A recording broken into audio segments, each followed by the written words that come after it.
I think it's two big inspirations. One was, coming to work on Halo. I still remember, playing CE for the first time co-op. First time I played through it co-op. Going through Silent Cartographer in co-op was just one of the most mind-blowing gaming experiences I've ever had. The other thing is, I'm kind of an old man and sci-fi nerd, so, I grew up on Star Wars. I was a little kid when Star Wars came out, always a Star Wars junkie, so I love epic sci-fi, and, always wanted to work on a game that was big epic sci-fi, and I think, we're taking Halo and making it bigger and more epic than it's been before, so that's my inspiration for coming here. When I played Halo for the first time, that really kind of brought me back to that special memory that I had with Star Wars before George did bad things to the series. I actually have a friend who worked on that original trilogy with George, who was an art director, and who's the guy that designed the speeder bikes, which for me as a total nerd, just like, oh my God, you are God.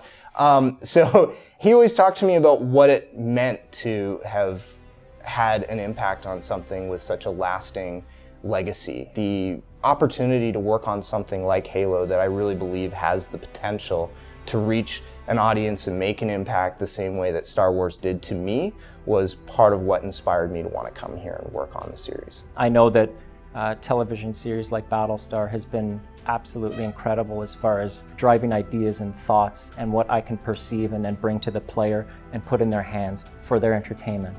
My inspirations for Halo 4 come from all the usual places, movies and books and, science channel stuff. A long time ago, Joe Staten, who worked on the Halo stories at Bungie, had lunch with Larry Niven, his writing partner, who created Ringworld. And, Joe was nervous about it. I was like, well, we have a Ringworld of sorts, you could say, precisely. In our game, and how do they feel about that? And the funny thing was, of course, that it was derivative for them too. They'd taken it from the idea of a Dyson sphere, which is a shell that envelops a star. So it's very hard to think about that scale as it relates to the Halo universe.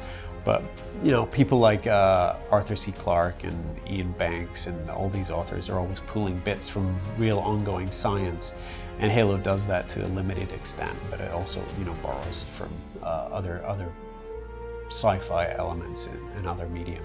The thing I find most exciting about this project, and the thing that inspires me the most, is, it's gonna sound corny, guys, is the people.